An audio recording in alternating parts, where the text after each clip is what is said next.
Let me enter into this little foray, this little cesspool of debate, using a medium I'm not very comfortable with, preferring the more abstract and the more rational method of debate, using words, where one can construct an argument in full instead of these little snippets,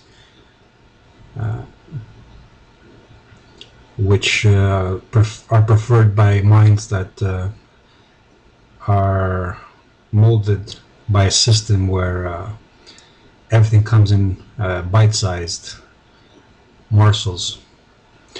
I'm going to begin with the little triad there. They call themselves the MRA. They always refer to each other. It's like a little clique on the internet. It's adorable to see. I'm going to start with Barbarossa. Now, he's banned me. I make no secret of that.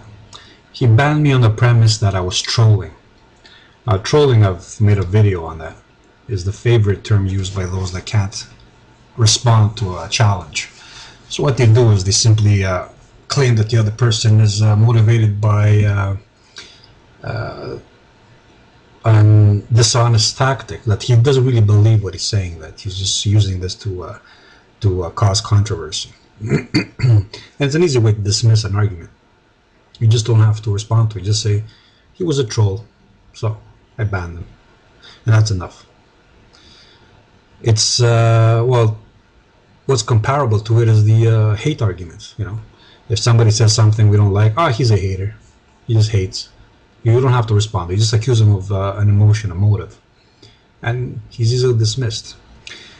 Barbarossa goes into, goes further than that. He actually brags about, because I exposed to him that I had fathered a child and I was paying child support. He bragged about not falling into that trap. Well, I don't know if that was a trap. I went into it willingly, knowing that this was the price I had to pay. Now, if he thinks he can have a child without paying anything, then I don't know what world he lives in, but presumably it's not this world. And I think a lot of these people don't live in this world. They live in a shelter world where they still believe in no risks, in justice, in morals. They don't even understand what morals are, that they're human constructs. They think they can achieve something with no costs. There's no cost to benefit ratio. For them, it's all, if whatever has a cost is dismissed. They can just turn around and say, turn away and say, yeah, it was too costly, and just dismiss it. Sour graping. I don't know. Maybe he's proud of not having a child. Maybe he'll be happy until he dies not having a child. That's his right, of course. I had a child for my reasons, and I willingly paid the price, and I will pay the price happily. It's a joy for me. When I bought my house, I also thought I was going to pay the price for owning a house. Having a house came with costs, and I happily pay them. Now, if he wants to live on the streets and brag about him not having to pay mortgage or taxes, then that's his right too. But anyways, he's a simpleton, so I'm not going to deal with him. Let's go on with StarDusk. StarDusk addressed me recently. A few points I wanna make. First, I'm in no camp. I don't belong to no camp, no MRA, no MRI plus. I think that's ridiculous. The whole thing is ridiculous to me. I don't want to change anything. I'm a naturalist. For me, this environment is the environment. I adapt in it. I don't ask the environment to change for me. I change in regards to the environment. This is called survival. All the elements involved, men, women, trees, animals, viruses, sun, moon, everything's part of the environment. I adapt to it. I don't ask the sun to stop shining because one day I don't want it to bother my eyes. I adapt to the environment. I don't ask the environment to adapt to me. And this is the fallacy of a lot of naive liberals. And you can see this is Marxism and Christianity. Christianity goes as far as to dismiss the world altogether. It's not worth living here. And this is just a stage, a testing phase, where you prove yourself worthy of going to the real world, quote unquote, which is paradise. Now the liberal has replaced some of the terms. Instead of paradise, he calls it utopia. Instead of God, he calls it man, as in ideal man, because there's no such thing as a mankind. There are men of many varieties, and I could go into what a species is, and it has to do exclusively with procreation. Once you take procreation out of the picture, there is no species as such. There is no man and woman if you take procreation out of the picture. The term man and woman only has meaning within the structure of procreation. That's the only reason the male and the female types, these specialized biological types, evolved. They didn't evolve to comfort anybody. They didn't evolve to give somebody an identity, to make somebody happy. The other thing, what was the other thing? Well, he made a lot of stupid assumptions. For instance, he claims that man on man competition is wrong. I don't know what standard he's using, but when I look at history, I see that everything, when you say that men are responsible for civilization, that's what it means. It means men competing against men for resources, of which women were one resource, developed all this. They developed technologies. One technology being marriage, as Socrates called it. Socrates referred to marriage as a technology because it's a human concept. They developed clans and tribes so they can outcompete each other, and this has resulted in nation states, and now it's going further in super nation states. Competition is the driving force of all evolution. There is no evolution without competition. There's no evolution without inequality. Once you take inequality out of the picture, which even from a metaphysical standpoint is absurd, there's no such thing as similar in any context. You're not even the same with yourself. If you take yourself now and then you compare yourself now to yourself a minute ago, you have changed. You're not the same. Two twins born of the same mother are never the same. Whatever slight variation there is a variation. Because, and I'm just talking about metaphysics here, everything is change. In fact, time is a measurement of change, but I'm not going to go into that. This naivete of begging for justice is the slavishness we fall into. This is the debasement of mankind that we fall into. To beg, to cry like a child for justice. It's like the state becomes like a parent you cry to, begging for it to be just, and it's showing favoritism towards women for obvious reasons. Women have evolved because of their sexual role to be more tolerant, to be more simple, to put it mildly, to be more willing to tolerate authority. Of course, within each there is the male and the female energy, and when we say about that a man is a man, we mean that the masculine energy in him is more than the feminine energy. Of course, that too is another topic I'm not going to get into right now. Then StarDusk, in his most recent vid, he makes the mistake of exposing his hand. He talks of morality. Now we can go into what morality is, but once you start evoking the concept of morality as it's presented to you by the culture, because morality can have many variations, you're already admitting that you're part of this culture. You've been shaped by it. You've been shaped by its myth. Morality is a myth.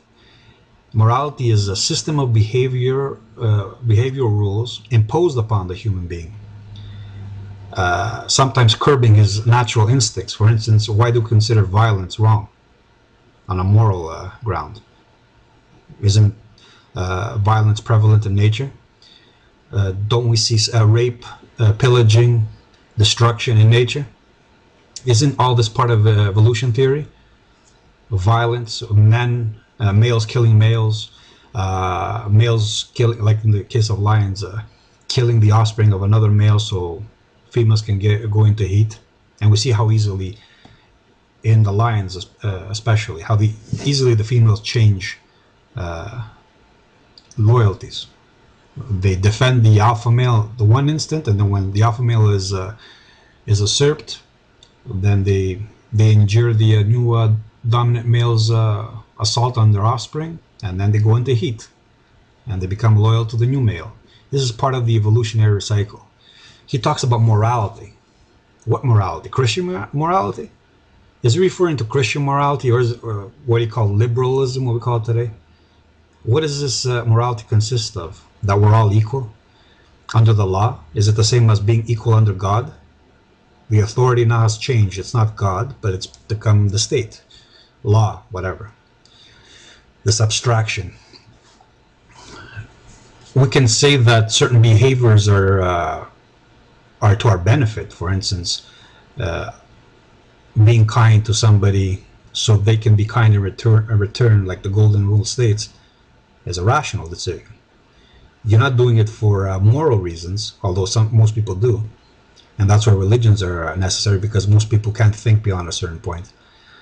But you do it for rational reasons. You do it because it benefits you. You're nice to somebody because it benefits you in the end.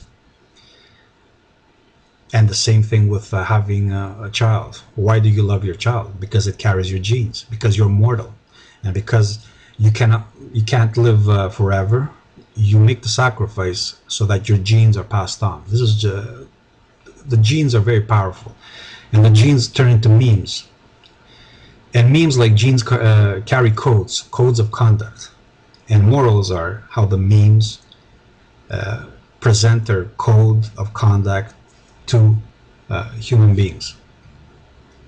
It's a simple structure, yet difficult to accept by certain people, because certain people are seeped in the slavish mentality because it benefits them. And I'll explain why they are benefited from this delusion. Let's consider something as it pertains to females and males and reproduction and all this. In natural environments, there is no such thing as monogamy for human beings. The female is promiscuous, and so is the male. They're promiscuous on different levels. For instance, the female is, because of her risks and the costs involved in her role, she has to gestate the offspring, she has to wean it, etc. Her commitment to the relationship is longer term. That's why she has to be more careful. That's why females are more selective. For human beings, it lasts about 7 years, I would say. It's called the 7-year itch. Could be shorter, longer, it depends on the person. But it lasts as long as a human offspring needs to reach a certain level of maturity. For the male, of course, it's instantaneous. You know, one moment he's in love with this female, the next he's in love with the other. And I've gone through what love and lust are in another vid. So females and males in our species, at least, and there are very few species that are monogamous. I can only think at the moment of the parrot. But in our species, we are not monogamous. In fact, I don't think there's any primate which is monogamous. So this notion of monogamy is a manufactured one. It comes about so that more males can be integrated into the system. And because in the past males were required for labor, for military service, this is no longer the case because of technology. And technology, of course, is the outcome of male-on-male competition. Women are just collateral damage. They're a resource men have fought over for ages. And the reason why they've been placed on the pedestal occurs around the Romantic era, and for specific reasons, which I'm not going to go into here. But Romanticism is an era where the era where the female was placed on a pedestal, pretty much to make her unapproachable to other males. It was a way of ensuring that her natural promiscuity and the male's natural promiscuity was curbed. In fact, morals, that's what they do. They curb natural inclinations. And this results in a paradox, or a conflict, between genetic programming, encoding, and then mimetic encoding. And that's why men are confused by female behavior. What is confusing about female behavior is that she says one thing and she acts in a completely contradictory manner. Why? Because a female is integrated into the meme easily. She accepts the memes, and effete males as well, like StarDusk. He's accepted the moral code of his time and age. He repeats it as if it's self-evident, and females do the same thing. Yet, genetically, a female is driven by the same primal instincts. So, she says one thing, she does another. And this is confusing to men, unless you stop listening to what they say and you just focus on what they do. Actions, of course, are more honest than words. Words are easy. I can say to somebody, I love you, and it doesn't mean anything. If you don't show love, it has no meaning. A word is a word. Because a word is really a symbol of an abstraction in your head, and you could fake it. Whereas an action entails a cost, and that's why it's more directly selfish. It comes from your visceral self, so it's more honest.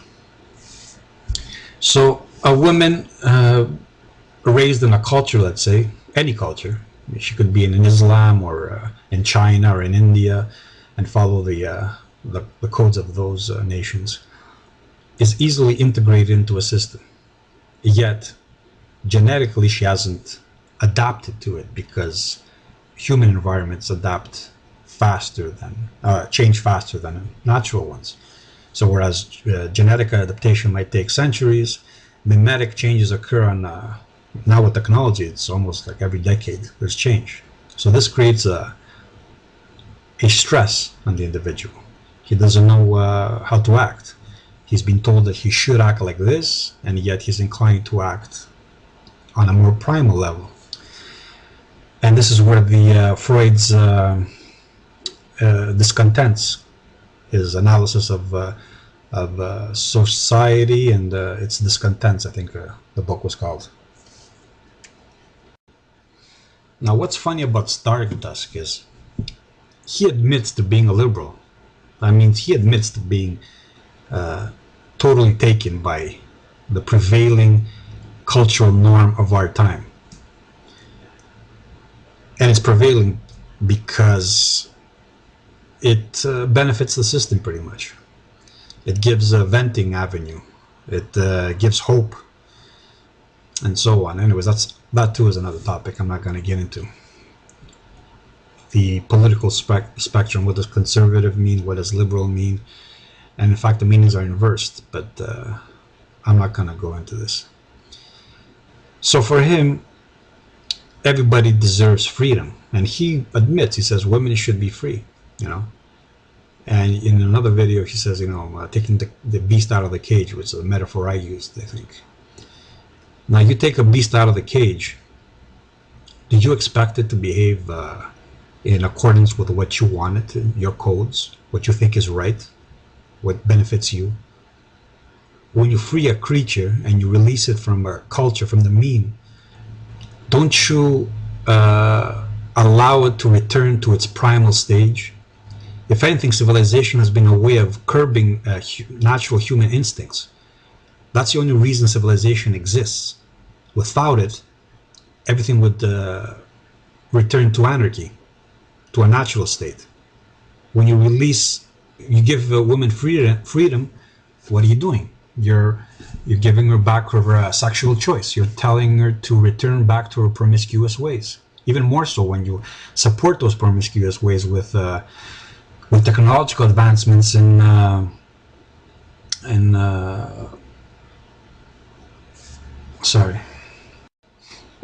sorry, I'm back. When you support this promiscuous behavior using birth control methods, using abortion methods, you're pretty much releasing the animal in her. telling her now you're free to return to your primal state, to be as promiscuous as you want, and this time even worse, you won't even have to get pregnant. You won't even have to take that risk. And if you do get pregnant, then we're gonna protect you from that. And this is what all you people are complaining about, all you MRAs. So the system gives these women their freedom, enhances it. There's a reason why women are given freedom, or whatever freedom. They're not really free, but they're just released from the middleman, I call it. They don't have to go through other males to reach power. Now they can go straight to the alpha male, which is the institution. So they're not really released from masculine power.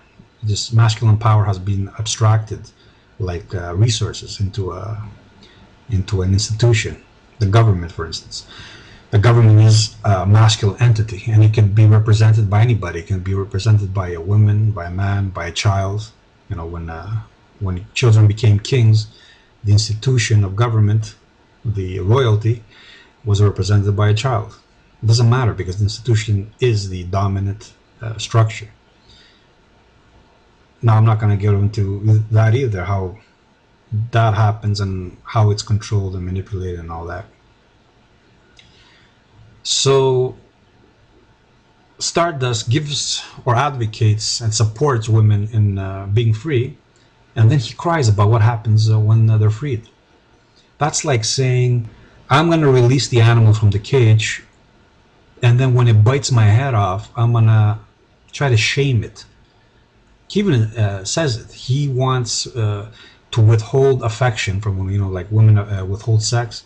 He's going to withhold affection, and that's his tactic. He's going to shame women. He's going to pressure them with withholding support and this and that. They don't give a shit. Women don't give a shit about that. The government already supports them. With your tax-paying payments, you're supporting them.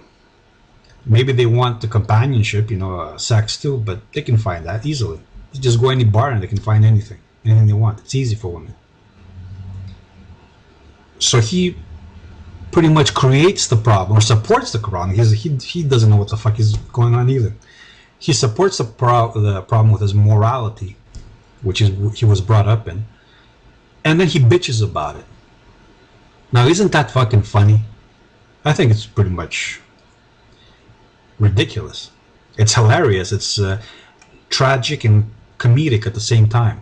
The Greeks would have loved this. Tragedy and comedy mixing perfectly together. To be the one who supports the very institutions that screw you over, and then bitching to the institution that you're getting screwed over. That's hilarious. Now I'm gonna go to GirlWritesWhat, and she's a favorite of these MRAs. Of course, she's a female, and she's relatively attractive, and she says the right things, you know, comforts them, agrees with them, gives them that hope that, you know, there's women like her out there. And she plays the game perfectly. I mean, recently she admitted that she's writing a book. Of course, she has to get some monetary returns for her efforts. But she never really challenges herself. She goes on liberal radio stations. She responds only to the people she wants to respond to. She doesn't really face people that know what they're talking about. Of course, recently she dropped that she has a boyfriend and he was sexy, you know. They were going to be friends with benefits. And I wonder, if he were not attractive or up to her standards, he was not sexy, would he be that adorable and easy to be with? And when she looked in his eyes, she would find everything she wanted and blah, blah, blah, all that romantic bullshit, which is pretty much not going to last, but I'm not going to... I hope it lasts, but the chances of that happening are pretty slim. But then she starts becoming all teary-eyed about it, you know, the emotional aspect. how she wants the whole world to be like that, to be healed, you know, to be loved. And that tells me that she has no fucking clue. I mean, in nature, most men die miserable deaths, fatherless.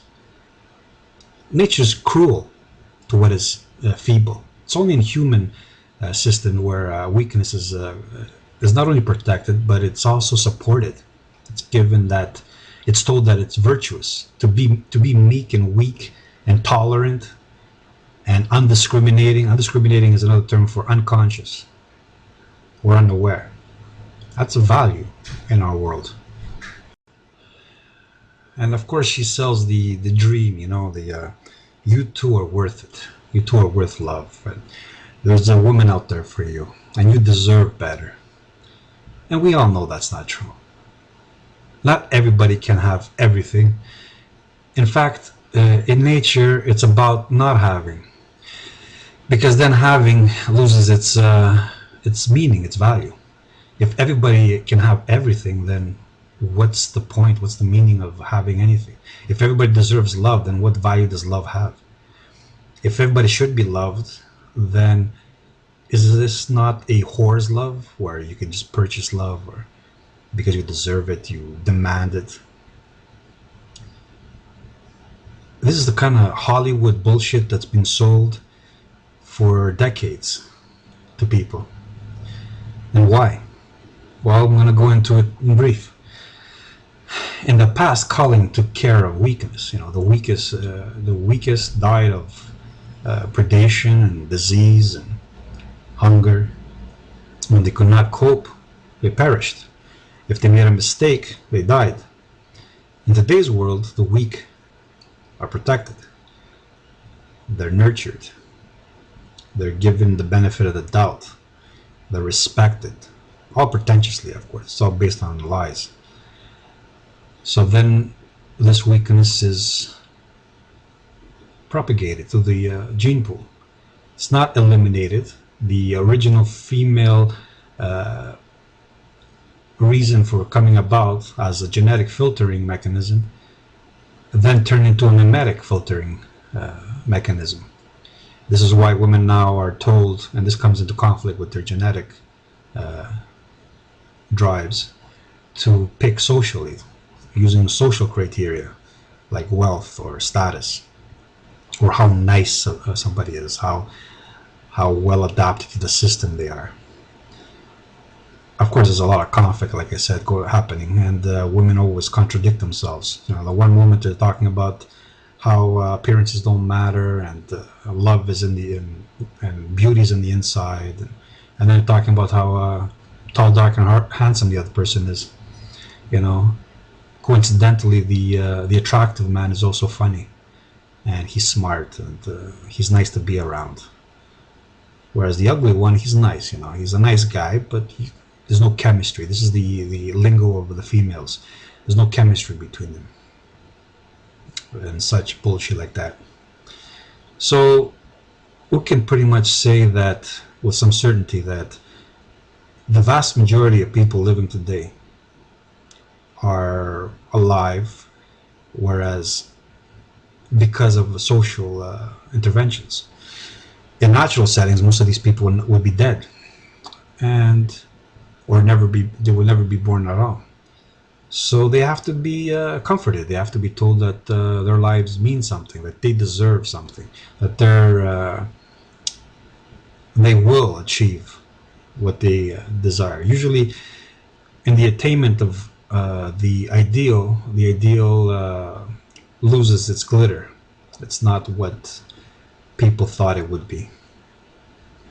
All of romance is built on that, the attainment of the ideal, the perfect relationship that lasts forever and it's fulfilling and blah blah blah. The thing about reality is it's not affected by human ideals, what humans want. You either go get what you want, or you don't get what you want. There's no justice. You can't cry your way to the top. You can't bitch until somebody gives you something. In fact, the more you cry, the more women feel less attracted towards you. Women are attracted to strength, to dominance. If you're bitching and crying and using these passive-aggressive methods, you're achieving the opposite. Turning your back on them and sulking in the corner and saying, yeah, well, I'm going to live and I'm not going to have kids, which is your right not to. But then making a point of letting everybody know that that's what you're doing, it's really unattractive. I also find it ironic how easily these people ban and just dismiss arguments or ignore them. They selectively choose who they're gonna respond to. It's usually some young girl or some young boy who has no fucking clue either, and they choose him or her to, as an example, to pounce on and point out their errors. But they don't do it to everybody. I wonder, would they have the balls to come to a forum and debate these subjects on a rational level, where you present your arguments and then you accept the responses and so on? Or do they like these little snippets, these little vids, where they can vent and then choose who they're gonna respond to, who not, whose radio station they're gonna go to, what newspaper they're gonna talk to, and then promote their book or the event that all the hippies are gonna get together and smoke marijuana and drink and talk about love and how it's going to save mankind and all that nice stuff we all learned from watching movies. Do they have the balls to discuss things on a masculine level, taking emotions out of them? I could be accused of being bitter and loveless and all that and cynical, but I think I'm presenting some rational arguments without, or trying not to insert my emotions and my hopes and my delusions into it. It's hard. It's hard taking yourself out of the picture and looking at something objectively, or as objectively as you can. It's difficult. That's why a few people can do it. And it's so easy to just insert yourself emotionally and say, what's good for me is also moral. Or not to question the fact that what you think is moral and what you consider in your self-interest are coincide. Not to question that, not to wonder about that, to just accept it, as if the universe is positively inclined towards you, as if the world should care about your well-being, that they should give a shit. This is a Christian notion, of course, the idea that there's a God up there and watching over you, and he pronounces his judgment, and it's always towards the good and the meek and the weak, while the strong are punished for being strong or for questioning him. It's the same thing with the liberal. I mean, this liberalism is a continuance of the same mindset. It goes back to ancient times. That's another thing I'm not gonna explore at this moment, because I think it's a little bit, given everything that I said, a little too much for some people to take. But it goes back centuries to before the Greeks. And it's come to us via different stages. I mean, the first stage that became infectious to the West was the Christian. It infected Rome. And then from there, it morphed into Marxism. And from there, it's recently morphed into what we call human secularism, or a progressiveness. You might know it as liberalism. Same morals. And now you might ask, why is it that the major religions of our time all share pretty much the same moral grounding? Why is it that Buddhism and Hinduism and Christianity and Judaism sort of preach the same moral codes? Well, there's a reason for that. The environment. What is the shared environment? Demographics, resources. Shrinking spaces and growing populations necessitate a certain mindset. They impose it over the members as a way of surviving. It doesn't mean that it's more right or there's transcendence to it. It just means that it's necessary for this time. In the West, it came later because we had frontiers still. Our population didn't grow as fast. In Europe, it said that the man almost reached extinction during the Ice Age. After that, the plague. But we also had technological advancements which opened frontiers in the West, in North America and South America. So it took longer for the disease to spread to the extent that it had in the East. And we can see in the East what kind of person it's produced. So now it's catching up. We're catching up in the West. So from Hellenism, the Greek, our Greek Western foundations, we're turning into something else. And I call this metamorphosis the feminization of man. We can see it in ants and termites and bees, how the feminine type is preferred because it creates more stable systems. And we can see how masculinity has been demonized, how it's been degraded, how it's been trained to be more like a female, how even these men that now complain about the circumstances are using feminine tactics to achieve a goal, which is ironic. And it's disgusting. And it's sad. So instead of adapting to the system, looking at women as resources rather than these entities that deserve this and deserve that, and using that environment and their talents to get what they want, their tactic is to use the old victim ploy, to cry wolf, to claim that because they're wrong that they deserve more, to expect others to give them more because they've been so wronged, and that the world has to be returned to a state of justice. What state of justice? There is no such state. That's a human construct. So the thing is, you can ignore somebody, you can ignore the messenger, you can try to slander the messenger, you can try to kill the messenger, you can try to ignore the messenger, but you can't get rid of the message. I mean, if the message has merit, then it lives on. And if what I'm saying has any merit, then it doesn't matter who ignores me or doesn't. I mean, I've met a lot of people on the internet who agree with me. And I'm not looking here for a popularity contest. Like, for me, numbers are... I go back to Guénon, who talked about how in our culture in the West, quantity has been overpowering quality. So we live in a culture of quantity now. It's who's more popular, who has the most friends, who has the most stuff, who has the most money. Doesn't matter how what your quality is, your intelligence, your spirit. It just matters that you have the most friends, the most followers. You can sell to the most people, and of course, it's easy to sell to the meek if you tell them the messages they want to hear. All you have to do to accomplish this is to sell them hope. Take somebody who feels innately that they're weak and they're meek and they're hopeless, and offer them hope and see how they love you. It's easy to make a weakling love you. Just give them hope, because hope is the antidote to fear, and fear is the primary emotion. Another subject I'm not going to get into, because I think my cynicism has become evident by now.